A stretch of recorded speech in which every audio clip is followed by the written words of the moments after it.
nobody uses Propolis for anything. And I was like, actually, you're just throwing away this gold. Yeah, I was like, you're throwing away gold. What are you doing? Hey everyone, I'm Morgan, co-founder of Primal Kitchen and host of the Primal Kitchen podcast. Today, I'm chatting with Beekeeper's Naturals founder, Carly Stein. Carly left her cush finance job to found Beekeeper's Naturals in 2016. She herself is a beekeeper and a tireless advocate for the preservation of the waning global bee population. Carly was recently recognized as a game-changing entrepreneur on the 2019 Forbes 30 Under 30 list. We're going to hear her story, learn how her team uses potent nutraceuticals to craft specialty wellness products.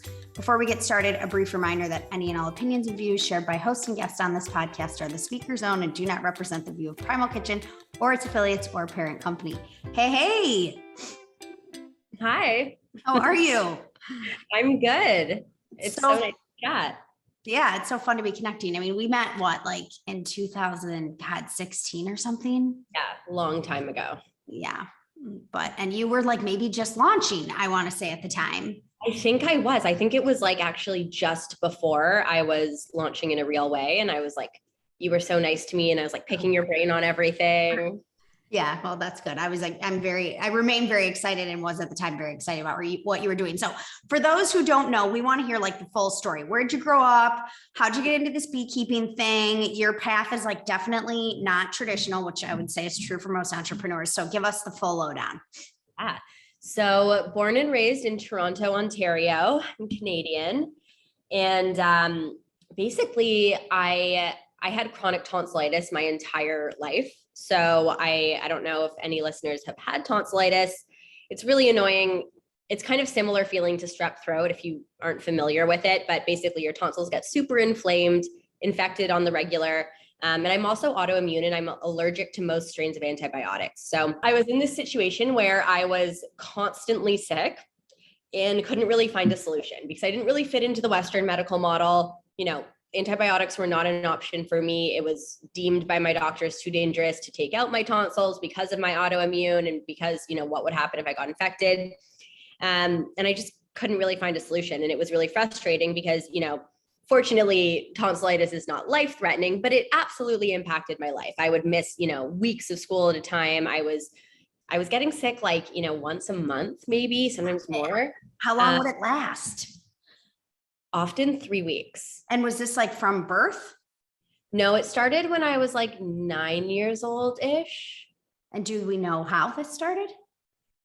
No, I mean, a lot of, it's not uncommon. A lot of people struggle with tonsillitis, but then they just get their tonsils removed. Yeah, they get their tonsils removed. Got it. And it's typical, a lot of people will struggle with it in childhood, get their tonsils removed, they're fine.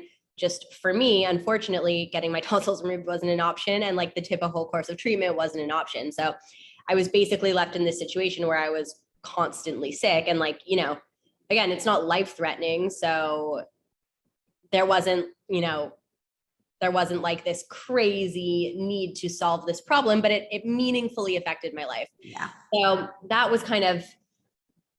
occupied a lot of time and a lot of my thoughts. And from a pretty early age, I started exploring the world of wellness because I had no other option. And that was an interesting experience because I found a lot of incredible tools that I still, very much incorporate into my life today. But I also kind of became disillusioned with the wellness industry and the supplement industry because there's a lot of stuff that was expensive and fancy and promised the world and had pretty packaging and had celebrity faces behind it, but just didn't really deliver on results. And so I just felt very frustrated. I didn't fit into any one system. I didn't feel like there was, efficacy or products I could trust on the natural side. And then on the other side, I didn't feel like there were ingredients that were clean enough or suited to somebody with a sensitive system like myself. So that was just my life.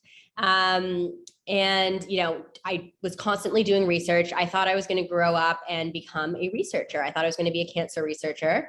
So I went to college. I went to University of Victoria in British Columbia, and I did a social science degree. And I did mostly a focus on biology, and I did a semester abroad 1 year, and it was I was studying in Sweden, but while I was there, I traveled all over Europe. And that was in 2012, I think. And that was like a big thing for me because, I busted my butt waitressing to be able to afford to do that. And it was like my big trip on my own. I had never done something like that before. And, got to Sweden, loving life, went with all my exchange program friends to Italy one weekend. The second we landed in Italy, I got severe tonsillitis. And it was really severe. I was having a really hard time breathing. And, I was talking to my parents and I was like, oh my gosh, do I have to come home? And I was just like, no, I've missed out on I'm always kind of on the bench because of this. And I'm just not going home. And so I was, obsessively researching, which was not new for me, and looking for anything. And I went into a pharmacy in Florence, and there was this really cool pharmacist, and I spoke to her for like an hour, riddled off my long list of allergies, shared my experience. And she looked at me at the end of my whole monologue and she was like, you need propolis. And I was like, okay, what's that? Never heard of this stuff before. And she's like, from the bees. And I was like, oh, so honey? And she's like, no, totally different thing, propolis. And so like many of us, I didn't know that the bees did anything beyond honey at that time, but I was willing to try anything. She explained it to me. I obviously had a connection with her because she let me rant for an hour and listen to all of my issues. And she gave me this tincture of propolis and told me how to take it. Went home, did a ton of research on it, found some really cool stuff. I mean, my first PubMed search, I was like, wow, there's some real science behind this. How have I never heard of this weird propolis stuff before that the bees make? And I started using it and it took away my tonsillitis in 5 days. And that had never happened to me before. I had never just like had that experience of taking something and recovering. And so that was a game-changing moment for me. And I definitely wasn't like, oh, light bulb, start a business. I was just like, cool, found my stuff. I can keep living my life. This is awesome. And bee products are the best. And so I started, doing a ton of research on bee products. I was traveling all over Europe, and Europe's quite progressive with natural medicine. There's also a different awareness of how to utilize the more medicinal bee products from the hive in Europe, because in North America, like honeybees are not native to North America. They were brought over by European settlers. So the ways that we work with them are kind of naive or, kind of basic. What, did we just have other kinds of bees here, but we didn't have any, we couldn't make honey in America before? Yeah. So there are like tons of different bee species, a ton of solitary bees. And they were brought over a long time ago, but yeah, we didn't have honeybees in North America. They were brought over by European settlers, and they were brought over really for honey and for pollination. And so that's how we use them. And, I can say, not to like fast forward too much in the story, but when I started this, I oftentimes had to like go into apiaries and teach people how to harvest propolis, because people were just like, why would you want propolis? Like nobody uses propolis for anything. And I was like, actually, you're just throwing away this gold. Yeah. I was like, you're throwing away gold. What are you doing? But it was really interesting because propolis, royal jelly, pollen, these products are quite commonplace in Europe. I mean, I found propolis literally at like the equivalent of a CVS in Italy. Like it was not. Really quick, what part of the hive or where does the propolis like live? Mm-hmm. As I say my propolis. So I'll do like a little B101, a little breakdown here. So sorry, I'm totally interrupting the story, but I'm just like, keeping no. This is like where it's coming from. This is literally the interesting part. Okay. So honey, I'll start with honey because everyone knows and loves it. So honey, you can think of as the bees' carbs. It's their food, their energy source. Honey comes from floral nectars. So the bees have this long tube-like tongue. They'll go fly out to flowers, stick their tube-like tongue into the flower, suck up the nectar. They bring it back in their honey stomach. They have two stomachs, one that's like basically a nectar backpack and one that's like a normal stomach. And so they collect the nectar, bring it back to the hive. It mixes with their enzymes. They let it ferment.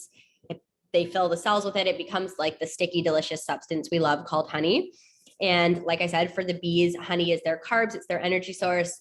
For humans, honey is great for so many reasons. It has a lower glycemic index as far as sweeteners go. It's full of antioxidants. It has immune supporting properties.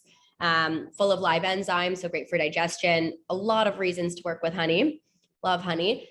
So that's honey. And then propolis, you can think of more as like the medicine of the hive. So while honey, the base ingredient is flowers, floral nectars, the base ingredient of propolis is plant and tree resin. So think of like sap from a tree, which is literally the immune materials of the plant. So the bees will go collect these plant and tree resins, collect the sap, mix it with their enzymes, bring it back to the hive. And then what they do with it is they line the entire hive with propolis to keep it germ-free. So propolis is literally like the first line of defense against germs, pathogens. They'll line the inside of the cell wall for newborn baby bees to create a sterile environment for newborns.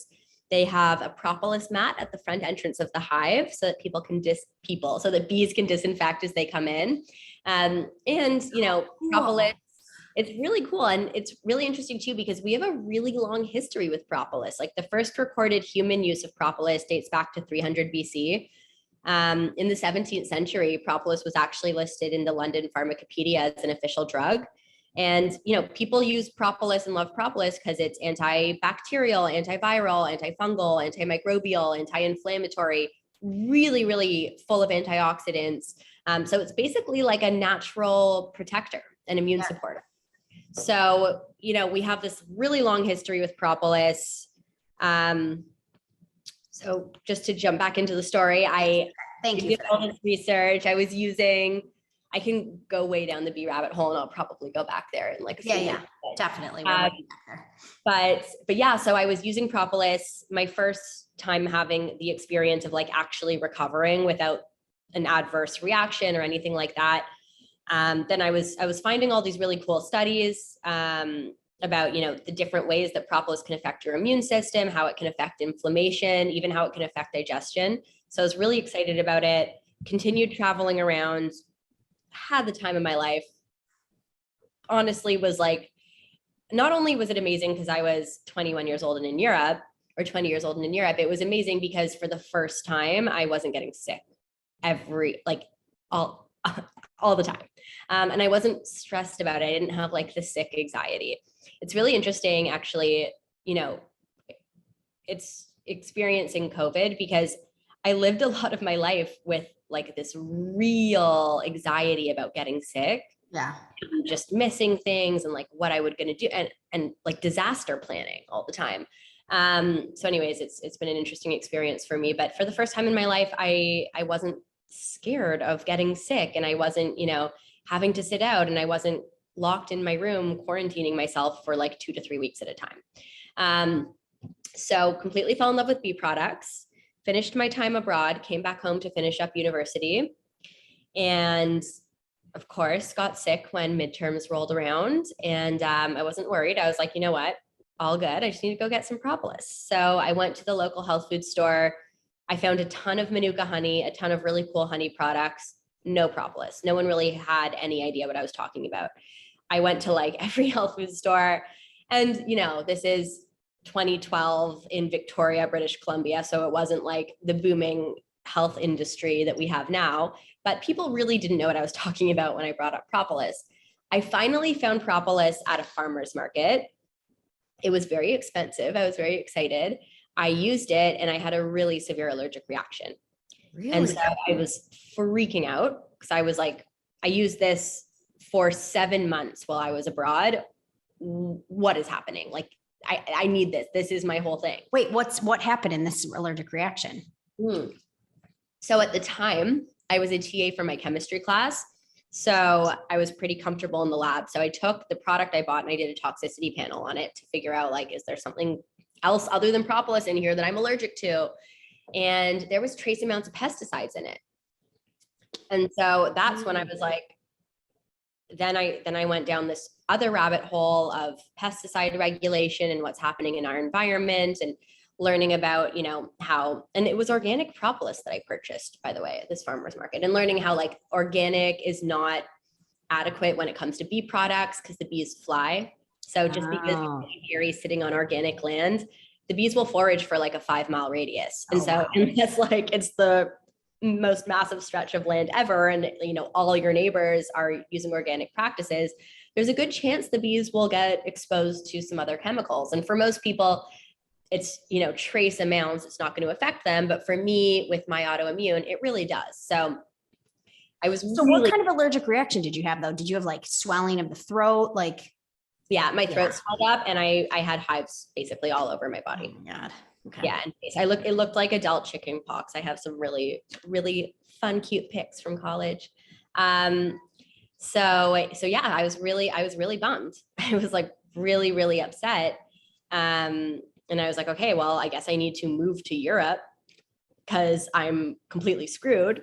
And then, I kept sort of researching, reading about the bees, reading about bee products, reading about pesticide regulations. And I was like, you know what? If I just do this myself and start beekeeping, then, I can choose my grounds and do it in a remote area. And like, I only really need one hive.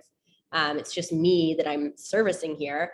I can basically control product quality. So I started doing that. I started beekeeping in the middle of the woods in British Columbia. I found myself a mentor. Shout out to John, who's awesome. He is a third generation beekeeper from Romania, and he is a retired biochemist who moved to Canada to basically like be a recluse and live in the woods. He's since moved back to Romania because he's got grandchildren now, but I became his apprentice, and it was. How'd you find him? I found him at the local beekeeping association. I just went online and found like this meetup, and I went to this meetup and everyone's like, who is this little girl? And I was just like asking all these annoying keener questions. So did he help you like find a location for this first hive? Yeah. Okay. He helped me with everything. And basically I was working for him for free. Okay. What was he doing was he harvesting honey or? He was harvesting honey and selling it? Yeah. Selling it at markets, just the honey, not really anything else. And yeah, so I started doing that. And then it was this really. Okay, wait, you got to dive into this a little bit more for me though. So you meet this guy and then he like what? He has a queen. Like, how does this start? Yeah, he has a few hives. I think he had like 3 or 4 hives. And, where I was in Victoria, British Columbia. So there was actually like some pretty good landscapes for beekeeping that are pretty clean. There's like a lot of wild woods there. Yeah. And so he was already in an area that was pretty remote. Okay. So I was going like after classes and on weekends to basically work with his hives. He taught me, I started off, he was just like letting me clean hive tools and giving me, bee 101s all the time. I think he was at the time, like, he moved to Canada to kind of like write a book and be remote and live this life. And then he's like, I'm kind of lonely. And then I was like this little keener girl that I guess reminded him of his kids. Yeah. You're like this little sponge, like, tell me everything I want to know all about how to do this. Awesome. And did he know how to harvest propolis at this point? Yeah, he knew everything. He knew everything because in Romania, propolis is like medicine. Like that's what you eat when you're sick. Like, the way we know Advil is the way people in specifically Eastern Europe would know propolis. Like it's just like what people use to avoid getting sick, period. It's like super common. It's interesting to like more and more as the company grows, we're getting inquiries from, international retailers and just like the awareness versus North America. When we started selling here, I had to go into stores, and I still do have to go into stores in North America and be like, this is what propolis is. This is what honey is. And I love doing that because I had no idea. And this to me is like next wave of science and wellness. And there's just so much we can do with these bee products. So there's literally nothing I love more than talking about it. But it's so interesting because in other parts of the world, people are like, okay, stop talking. I've been using this since I was like 3. Yeah. So really, really cool. But yeah, so I completely fell in love with beekeeping. I also, grew up growing up in Toronto. I went to UVic a little bit because I've always been a hardcore environmentalist, and UVic was like kind of like a hippy dippy school. Oh, UVic. Okay. That's the school. Yeah. University of Victoria. Like not a lot of East Coast kids really go to the West Coast. My mom is from British Columbia. So I grew up visiting, and my mom is like super champion of the environment, very, very hippy dippy. And so I kind of grew up with that, and, having conversations about the state of affairs with the environment and all of like this, that was just like normal for me. And so very much I was at the right place, right time. How hippy dippy was the childhood? Not that hippy dippy. Like my mom was a school teacher. Okay. But Toronto's like a big city, and I grew up downtown Toronto, and my mom just like very much opted out of city stuff. So it wasn't hippy dippy. Like it was funny because like I didn't really eat healthy food, but it was hippy dippy in conversation about the environment. I actually had a horrible diet growing up now that I think about it. Really? Like what? Just like really, like I ate a lot of candy. I mean, this wasn't my parents' fault per se, but like I just ate a lot of candy. Interesting. Like I'm definitely not gonna let my kids do that. Yeah. Like I mean, I ate a lot of like bagel bites and toaster strudel and like pizza bagels and yeah. I mean, my mom cooked, but it was the same thing. It was like the 80s. I don't know. Like they just didn't have, I mean, my mom's like crazy healthy now, but didn't, you know, there just wasn't the same information available. It wasn't primal. I mean, we were just like, we didn't know, you know? No, I mean, people were still like carb loading and, you know, buying low fat 100-calorie Nabisco snack packs, right? I mean, God, I remember those. Yeah. Okay. Anyway. All right. So all this was familiar. Yeah. All this was familiar. All this was really exciting for me. I was in this great period of time where I was the TA for my chemistry class, and then my hobby was beekeeping. So I was literally like going out into the apiary, working with bees, working with bee products, learning everything I can, and then bringing it over to the lab and perfecting the product for myself, and still not thinking about starting a company, never took a business course. I was like, I'm a science person. This is where I'm, you know, this is just like, for me, this is me solving my own problems. And then I started to, first of all, my friends thought it was completely insane what I was doing, because now it's like kind of cool and hipster to be a beekeeper. But like 2012, when you're in college, my friends were like, where are you going? You're going into, let me get this straight. You're going into the woods with like a 60-year-old dude who just moved here from Romania, and you're wearing like a hazmat suit and working with bees. And I was like, yep, totally. And you're like, and so then is he providing you with medicinal propolis this whole time then? Yeah, he was. You're getting your own. Yeah, okay. like he wasn't selling that. He was only selling honey. So he was like, yeah, you can take the propolis, whatever. Like I keep saying propolis, but it's propolis. No, you can say whatever you want. Like it's funny because like certain parts of Europe, people say propolis. I say propolis. Okay. But yeah, I'll go with propolis. Tomato situation. Okay. But yeah, I mean, I was working hard. I was like, have you seen beehives, like the hive boxes? I was like heavy lifting stuff for him. He's like sitting in a chair reading, and I was like, you know, I was doing hard work. So it wasn't a horrible deal for him, although I am endlessly grateful. It was such an unbelievable experience for me. But anyways, so, you know, my friends all think I'm completely insane, and I'm working with the bees and just falling madly in love and becoming more and more righteous about how important the bees are to the environment, and like, somebody give me a chair to stand on so I can tell everyone about how the bees are foundational to our ecosystem. And I'm still, you know, saying that same thing years later.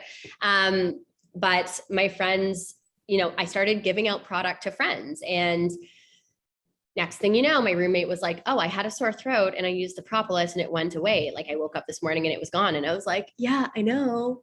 And then it just kind of like word of mouth, I started sharing product with, you know, friends of friends. And then next thing you know, people were Facebook messaging me to come buy bee products out of my dorm room. And I was like, okay, we're in Canada, and these are broke college students, and they're willing to pay a premium to buy these natural products out of like some weirdo's dorm room.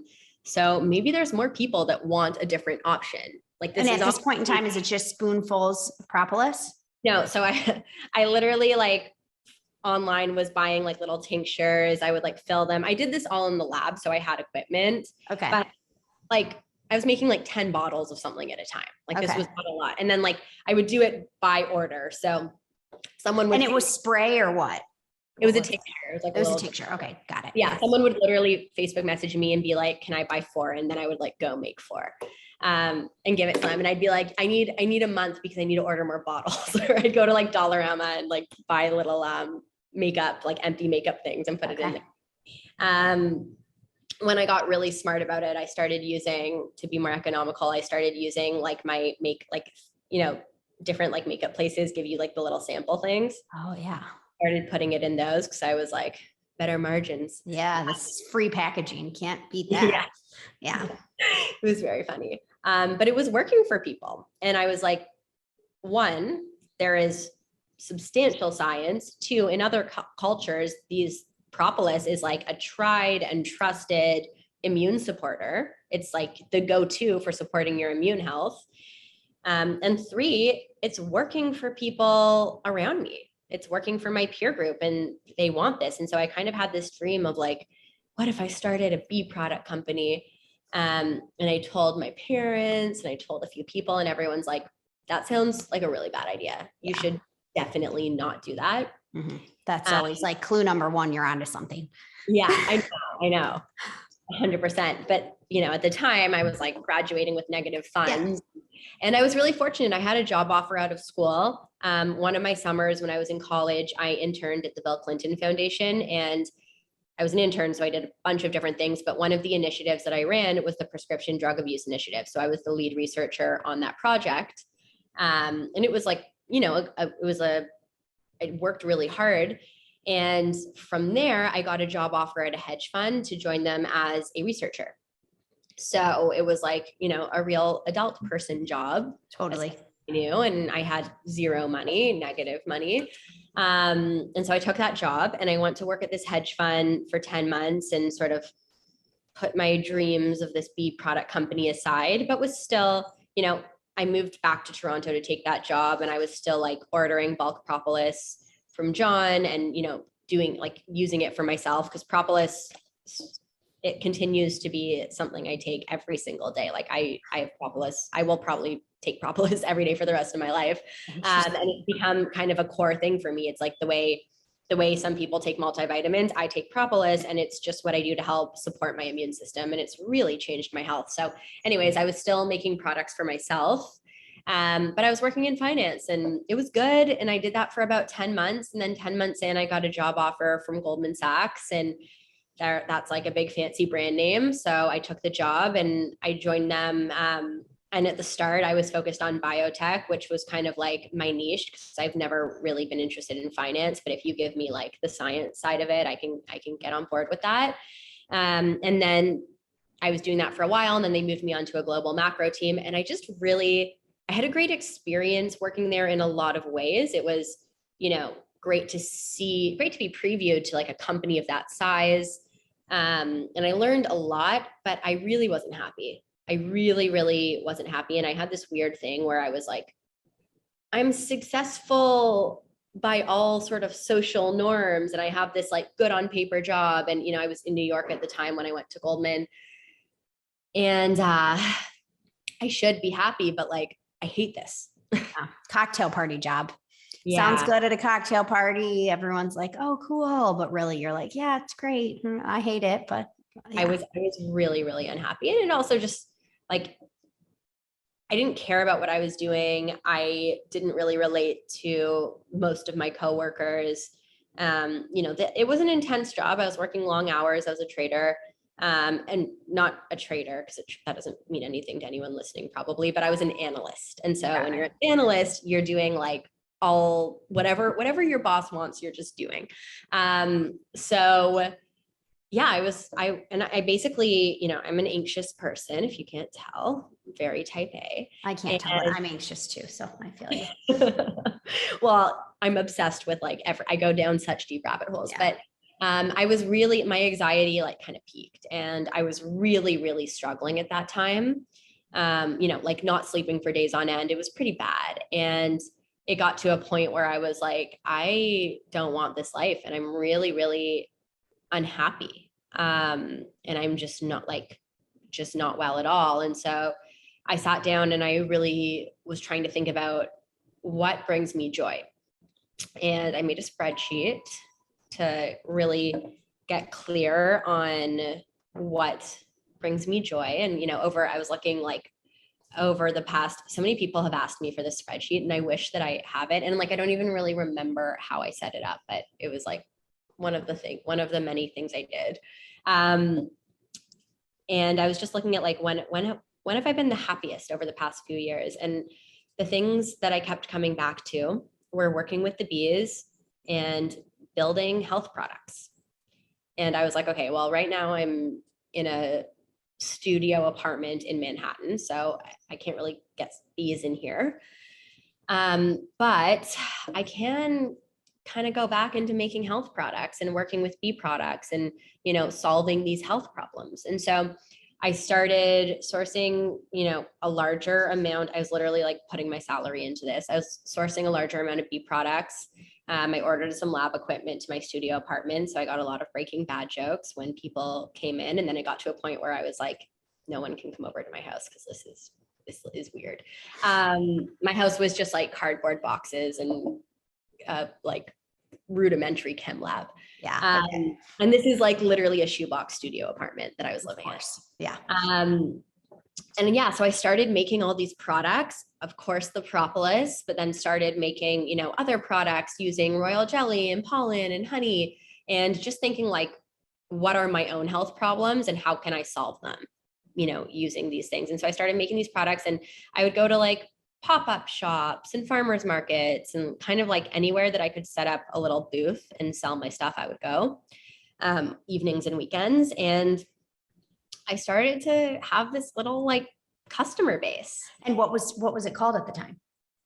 I think I just called it bee products. Like I had like a sign that said bee products, and Okay. it was also like if I said anything other than bee products, people were like, what? Because I kind of like hooked people with bee products because they're like, oh, this is going to be honey. And then they come over and there's no honey. And I'm like, no, I'm reinventing the medicine cabinet. And then I get into conversation with them and, and so I was really championed by young moms.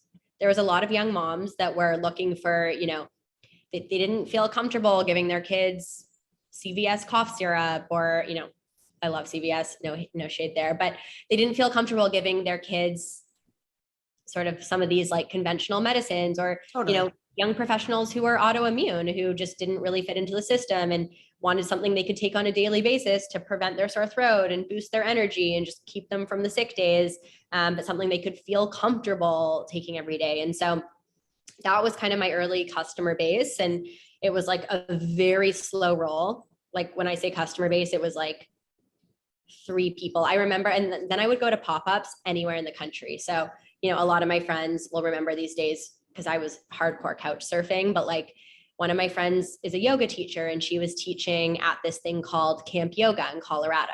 Okay. And so she like introduced me to the founder, and I was like, can I set up a booth? So we have like a little market. So I flew up to Colorado, all my boxes, like, going to FedEx, shipping stuff to myself, set up a little booth, and I stood at the booth all weekend. And it was like this weekend retreat for a lot of, it was mostly, again, young women and moms in Colorado going to this like camp yoga retreat. And then I had like a little stand that they could buy like stuff. And it's really funny because I met this woman, Jackie Carr, there, and she's like a big Lululemon person and woman's coach. She's an amazing person. And her partner, who she worked with, Mary Beth LaRue, now Mary Beth's husband is my director of sales.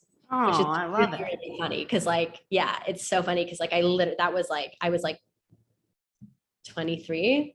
And now I like work with one of these women's husbands every day and talk to him. Riot. Yeah. So just funny how that worked out. But anywhere I could go where I could share my products, I was going. And I slowly built up this customer base, eventually, had an email list, put up a website, and it was just growing by word of mouth. People were reaching out and saying like, hey, I used the Propolis for this and it made me better. And, my 6-year-old has Hashimoto's and gets strep throat all the time. And, he's taking this every day before school and he's been doing really well, like, getting really cool stories. And so, it kind of just grew naturally over some period of time. And then it got to a point where I was like, I can no longer do this out of my studio apartment. Like I need to like make this a real thing. So end of 2016, I left Goldman and really started like early 2017, really started Beekeeper's Naturals and haven't stopped making bee products since. Crazy. That must've been scary. Was that scary? Oh my God. Yeah. Yeah. I say it like stopped and did this, but I was having panic attacks every day for like a year and a half and talking to everyone. And, all my coworkers, like my mentors at Goldman, I would sort of be like, I have this cute little side business. And they would just think it was like silly or cute or a waste of time. And yeah, I didn't really have a support system. And it's just, it's such a leap, going from finance to health and wellness and doing something as nuanced as, working with these like esoteric bee products to change the way we look at medicine and change the way we look at preventative wellness. So there wasn't, there wasn't really like a comp for what I was doing. It was really hard for people to understand, which I now see was my whole opportunity. But people were pretty negative about the idea, and I had to gather a lot of courage and just take a leap. Yeah. And I kind of, at that time, I was like, look, I'm sort of like mentally at rock bottom right now. Like my mental health was really not good. So I was like, worst case scenario, I do this thing and it doesn't work. And like, I'm here and I am looking for another job. And that was a risk I was willing to take. So I was really unhappy. I love it. Okay. So then what happened? So you start producing, you find a contract manufacturer, you produce your first product. I remember. So I started like literally I would go on LinkedIn and message people who worked at Whole Foods and people who just like worked at retailers. So funny, like how many people I messaged that were the wrong people. Like now I know what the right job title is. But I would just message people and, out of like 100 people, occasionally you'd get like one or two that's like, ooh, I feel bad for this person. I'll have a call, I'll have an informational phone call with them. And so I did that enough that I was able to get some information on what I needed. I remember the first time someone's like, well, they said co-man. And I was like, yeah, totally co-man. What's a co-man? So I didn't like know about co-manufacturing. I had no idea about this world. And I basically just like asked questions and used Google to figure it out and continued harassing people until I found someone who would work with me. And that's literally how I started the company. Amazing. And how big is it now? Are you allowed to share with us? Yeah. So we have 46 employees. We are, we sell our products internationally. We're available at Targets across the country, at Whole Foods across the country, Sprouts, most health food stores, most grocery chains. You can also find us on Amazon. Yeah, we're out there. Awesome. I love it. Well, I'm a huge fan. I use it with my kids. I use it myself. My kids actually like love it. My 1.5-year-old knows how to like spray the Propolis spray like himself, but it'll like go, the wrong way. So I'm always trying to intervene, but we have it out in our bathroom and like we use it a lot. So give everyone like what should they have on hand and what should they be using daily and what should they be using when they get sick? So Propolis spray, I use that every single day. I think, that's just a good, like all you really need is 3 sprays a day. It's something that supports your overall immune health, floods your body with antioxidants, fights inflammation. It's something that I think everybody could really benefit from using on a daily basis. Another thing that I use on a daily basis, I have it right here because I was just telling you about it before we started recording, but Bee Biome, we just came out with a complete gut health formula. This is like next level game changer for me. Oh my gosh, not to overshare, but it has like radically changed my digestion. In here, we have Propolis as the prebiotic, and then we have a spore-based probiotic, and then a compound called tributrate, which is a postbiotic. So it's pre, pro, and post. It's a complete gut health formula. So everything from, any kind of inflammatory conditions to constipation to just bloating, a really great thing to take on a daily basis. We have lozenges. I use our lozenges every day because I think they're delicious and they contain propolis, zinc, and vitamin D. But that's also a great thing to have if you have a sore throat. It will help to reduce the soreness, help with the inflammation, but also, giving your body that dose of propolis, zinc, vitamin D to help you recover. 0 refined sugar. We don't work with refined sugar. And there's 1 gram of sugar per lozenge coming from honey and monk fruit. And then we have our Be Better cough syrup. So that's what you would use when you actually get sick.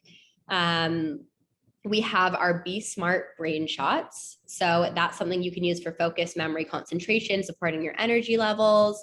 We sell bee pollen, which I put on my smoothie every day. And bee pollen you can kind of think of as like nature's multivitamin.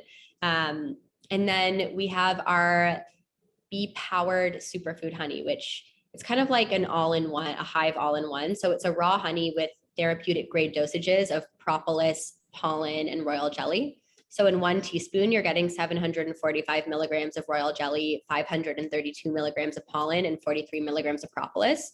So it's kind of an all-in-one. And also, just to finish my beehive 101. So propolis is the immune system of the beehive. Honey is the carbs and the energy source. Bee pollen, the bees collect it literally from flowers. They mix it with their enzymes and they have these little granules. And that is the main protein source of the hives. For humans, bee pollen is really well known for supporting energy levels. It's really high in B vitamins. It's nature's multivitamin. So it's got broad spectrum vitamins and minerals. It's very bioavailable because it's full of live enzymes. So, there's this issue with multivitamins because sometimes we take stuff and our body doesn't actually absorb it. That's why I really like bee pollen because it's very bioavailable. So I'll do like a teaspoon of bee pollen every day and I just put it in a smoothie, put it on top of like yogurt or granola. I put it into my little brother's PB&J, which is a fun way to sneak it in for kids, but it's a really great way to kind of give your body all the vitamins and minerals it needs. And then royal jelly, you can think of as like the brain food of the hive. So royal jelly, it's a substance that's secreted from the nurse bees, and it's given to newborn baby bees for the first 3 to 5 days of development. So you can kind of compare it to like breast milk. So it's like that's colostrum. It's like a colostrum. A great comp. So it's given to newborn baby bees. And then after 3 to 5 days, they're transitioned off of royal jelly onto a more normal diet of like honey and pollen. And the only bee that continues on her exclusive royal jelly diet is the queen. And it's really interesting because the queen develops very differently than other bees. And, the real difference is that she's having royal jelly. So the queen bee, for example, will lay like 1,500 babies a day versus regular female bees don't have reproductive organs. The queen bee will live 3 to 5 years versus a regular bee who during foraging season will live 6 to 8 weeks. The queen bee is like, if you just Google a picture of a queen bee versus a regular bee, she's like much more robust. So royal jelly is like the brain food of the hive. Most Western. Really quick, how do you get more queen bees? How do we get more queen bees? Yeah, like did the queen bee have to give birth to the next queen? Yes. And then what? So what will happen, there can only ever be one queen per hive. And so in a really healthy hive where like things are thriving, it gets really crowded. And what will happen is the hive will split. So the bees will make another queen. And how they make another queen bee is they make a queen cell. So basically it's like a bigger room because she's going to be larger. So all the larvae will be in cells. By the way, there's a siren. Should I wait for it to stop? It's fine. No, you're good. Sorry. It's not that loud. I'm on the 12th floor and you can still hear everything. I hear you. It's New York. But yeah, so all bees will kind of develop in cells, and the one who's going to be queen, they just make her a larger cell, and so she has a bigger room to develop because she is larger and more packed. And she just continues eating royal jelly for longer, and that's how you make a queen.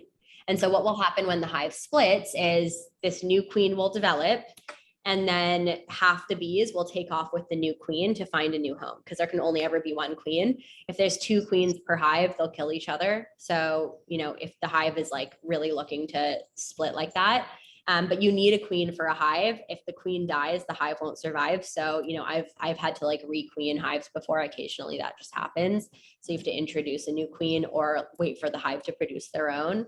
But yeah, every hive has to have a queen. So cool.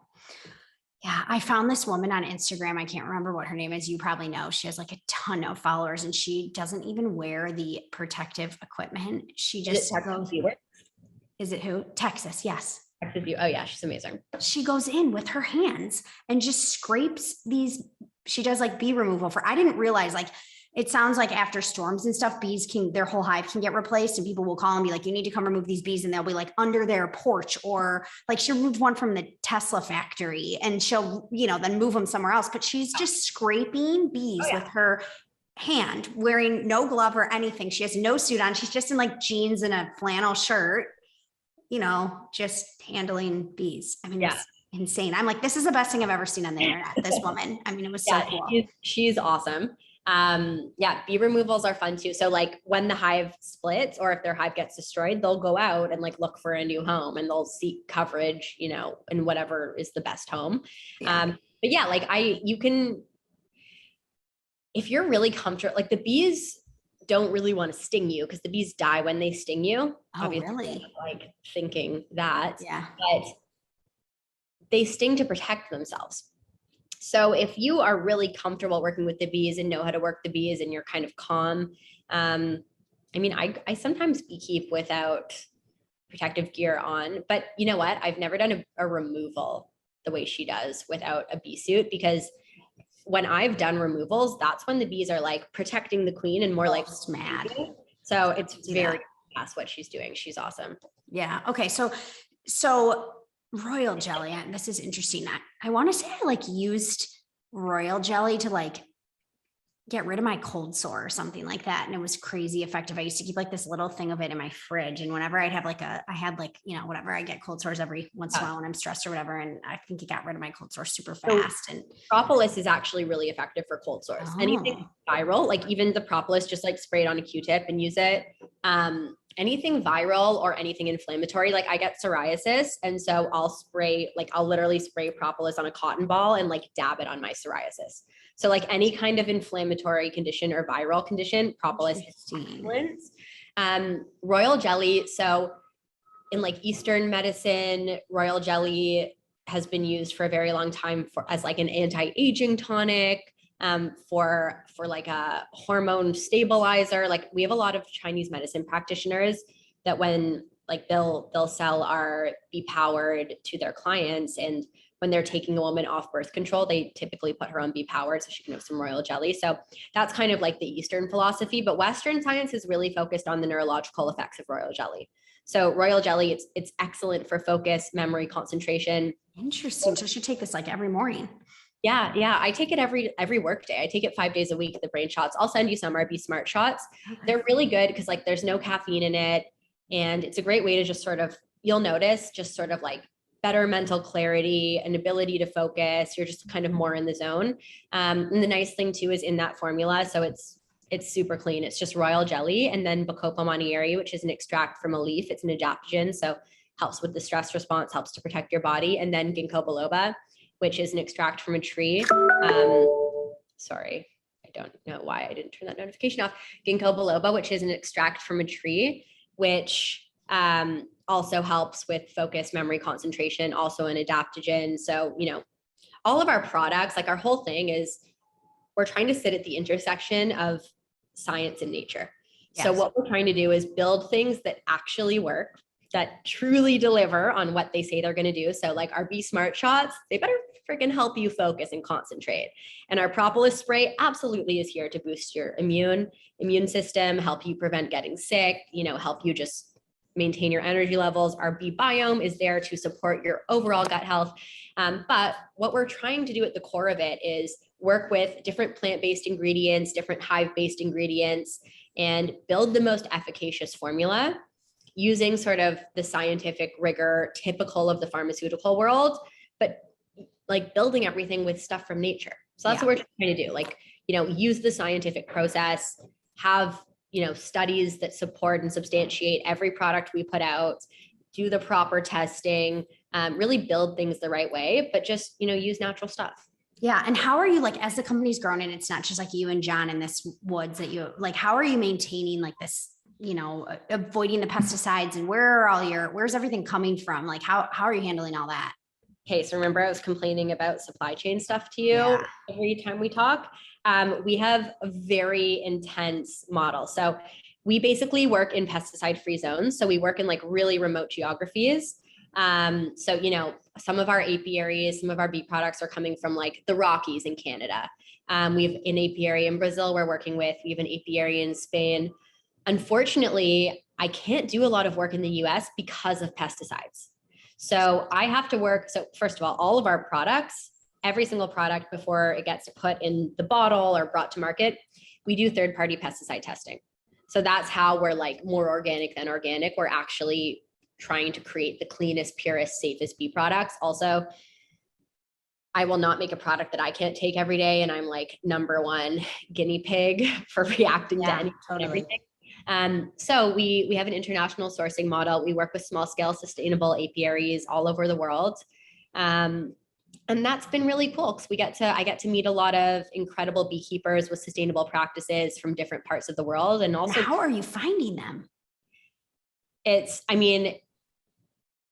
pretty intense. When I started, there used to be this website. I don't know if it's still around. It's called like Honey Hunters or something. And it was like a global map of different beekeepers. And so I would literally like reach out to beekeepers from that. I would reach like when I started, I would find beekeepers on Instagram that were like posting pics and talking about sustainability and talking about the cause and DM them and be like, can we work together? Now, one of my larger partners, his name's Dimitri, he's in Canada. Literally, I found him because his wife was an administrator at my best friend's university. And there was like an article about Beekeepers Naturals. And he reached out and just said he was like interested in beekeeping. And my business has grown with his business. Like we've grown in lockstep, and he was like sort of a hobbyist beekeeper. And now he has a full career based on servicing Beekeepers Naturals. So it's been really cool because we've been able to find, small, in some cases, small scale individuals that are really working with the bees in the right way. Yeah. Really working with the bees in a way where they're keeping them away from pesticides, where, they're nurturing and nourishing them, where, they're holding true to the sustainable practices and being able to grow with them and support their practices and just, really kind of have a hand in changing the industry and changing the way we work with bees. So that's one of the things I'm very grateful that I get to be a part of. I love it. I saw someone posted recently that you mentioned glycemic index, but aside from glycemic index, is there new like information published? I don't know if you're familiar with this, but he was saying like, look, I take back what I said about honey. I don't think it has the effect on our blood sugar we thought it did. Like, is there new research out on honey and its effects on blood sugar? There is. So I think there was a study, and I'm everyone should go Google this because I'm going to butcher the numbers because I don't remember them, but it was something in this ballpark where I think like organic cane sugar had something like a 45 and raw honey had something like a 35. So it just doesn't spike and please Google this because I probably got those numbers wrong, but it was around that. But basically raw honey does not spike your insulin in the same way. So that's really cool. A lot of people that were very like anti any natural sugar have really endorsed honey. But the other thing is not all bee products have sugar. So like Propolis has 0 sugar. Our Propolis is certified keto. Our Bee Smart Shots certified keto. Like royal jelly is not sweet. Right. Got it. But yeah, honey, like generally speaking, honey is really great to have. Obviously, if you ate a jar of honey, that would be a lot of sugar, but having like, I have a tablespoon of honey every day. I do like a teaspoon of Bee Powered in the morning just to boost my energy levels and get like all the bee products. And then before bed, I'll actually do a teaspoon of honey. Honey's actually really great to help you sleep. Basically, when you have raw honey, it causes this like slow, steady spike versus this like aggressive shoot up. And it allows, tryptophan to cross the blood-brain barrier where it's converted into serotonin, then melatonin in the dark. So it actually helps your body really calm down. And then the other thing is honey helps to, so this happens often to women as they age, is they'll wake up in the middle of the night. And that sometimes happens because they're happens to me. Okay, so like this is like quite common. So what could be happening is your glycogen levels in your liver are depleted. So your brain's sort of waking you up in the night with like a crisis search for fuel. And having honey before bed, just like a teaspoon, because it's slow release, it helps to store the glycogen. It basically stocks the glycogen in the liver. So you don't have that like your body kind of waking you up to search. But I do a teaspoon of honey every night before bed, and it has really, really helped. Interesting. I love it. That's fascinating. Okay. And what about bee venom therapy? Yeah, BVT is really cool. So we don't have products using bee venom, but I'm obviously very interested in it.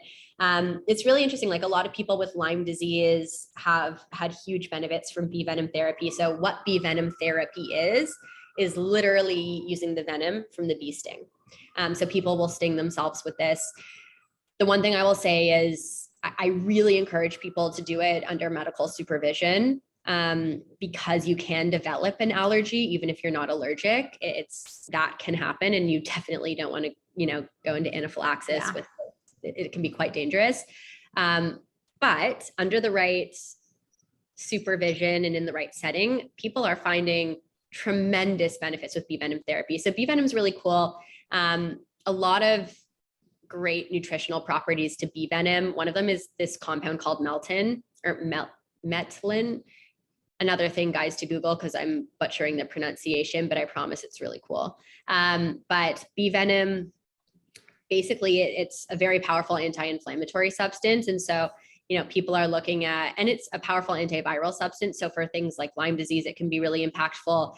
There is a clinic in Romania that's doing a lot of testing on bee venom for multiple sclerosis. So we're kind of at the early stages of that. Cool. I think generally we're at the early stages of sort of relearning about how to work with bee products. From bee venom to propolis, I think, I really believe that these different products are going to change the way that we look at our own health, change the way we heal, change the way we look at medicine. It's also really interesting, like if you look at beekeepers, and there's a lot of factors that go into this. Beekeeping is also a profession that happens in nature. And, there's a lot of factors here, a lot of variables, but beekeepers have really low instances of cancer. And so I think, I feel very strongly about incorporating medicinal grade bee products into your routine.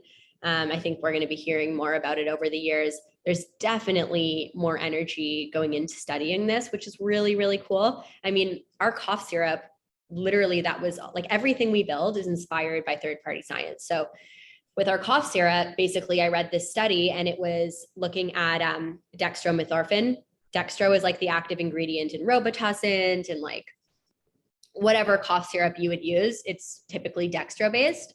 And so there was a study and it was comparing dextromethorphan to buckwheat honey. Buckwheat honey is a specific honey varietal coming from the buckwheat plant. And it was a study done looking at upper pediatric respiratory infections. So kids with respiratory infections.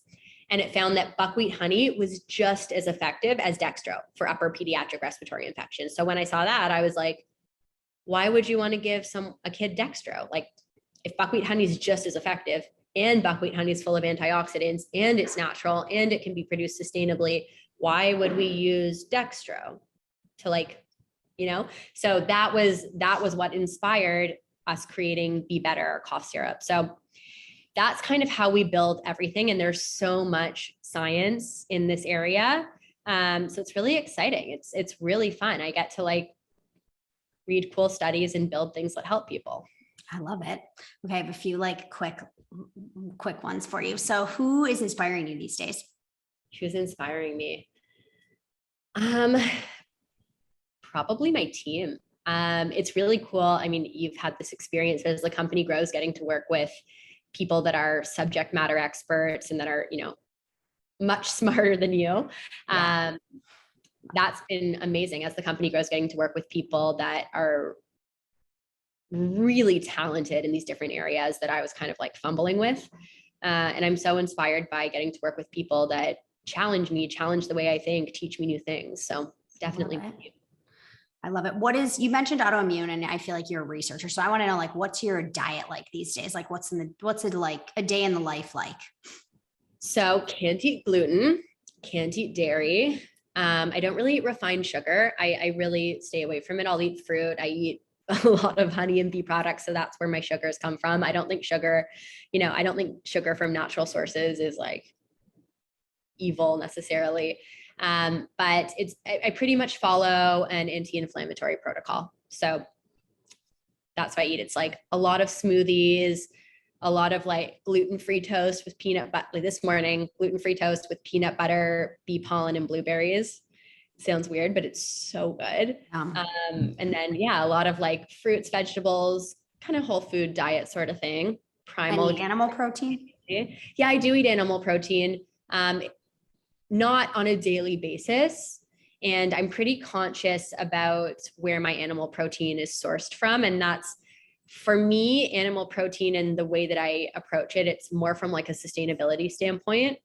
Like I really try, if I'm going to have animal protein, and I'm definitely not perfect with this, but to the extent I can, I want it to come from, a biodynamic farm, and I want it to be grass fed and all of those things.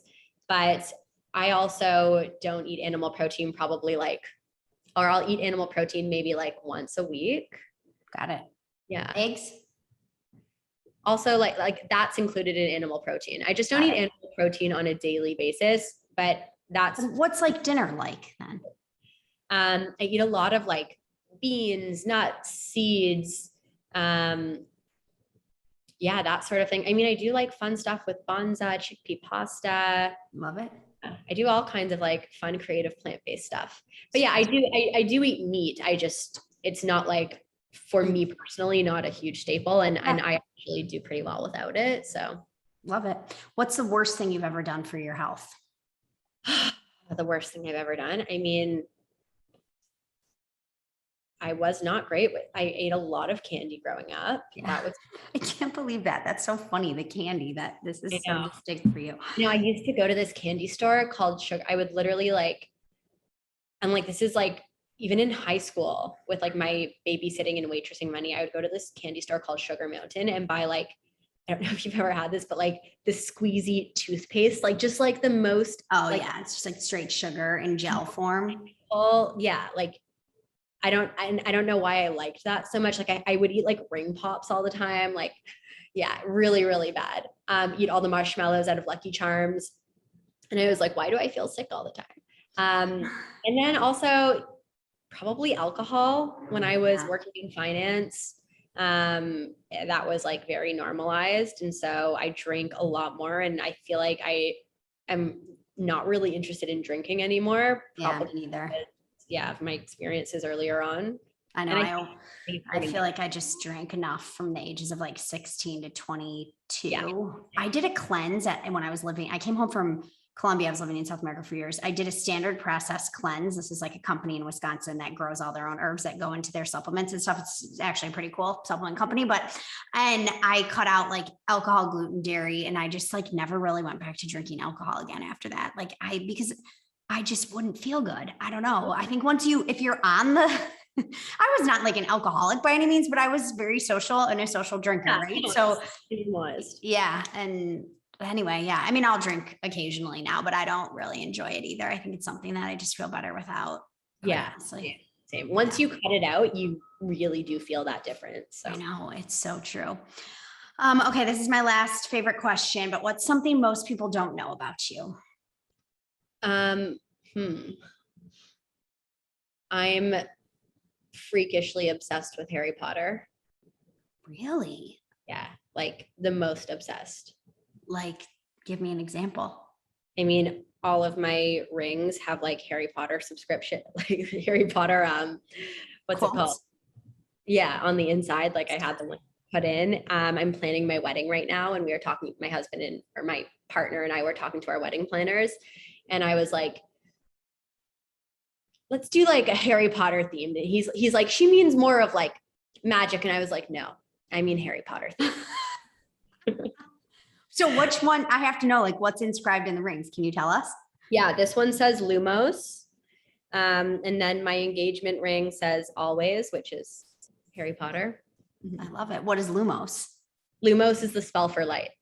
Oh, this is great. And the guy I'm marrying, when we started dating, I was like, you have to read all 7 Harry Potter books or like, I cannot date you. So, at 33 years old, he read all of the Harry Potters. And I was like, okay, you've made the cut. Listen, I love Harry Potter. When I was living also in South America, we'd go into these bookstores and they'd have like a small English section, right? So I was limited in what books I could buy. This was like before, I don't know, the Kindle wasn't really something I was backpacking with, right? And I traveled around with all of the Harry Potter books and read them all in South America. And I do love Harry Potter too. I think my obsession ended when I finished the last book, but I really appreciate that about you. That's wonderful. Okay. Thank you so much. This was awesome to connect as always. So fill everyone in on where they can find you. And I just really appreciate you spending time with us today. Yeah. So you can find us beekeepersnaturals.com. Our Instagram is beekeepers_naturals. We have all the information on how you can affect your health with bee products, how you can save the bees, what's happening with the cause, why bees are important. We also sell our products at Whole Foods across the country and at Target, so you can find us there. And yeah, thank you so much for having me. Yeah, awesome. Thanks, Carly.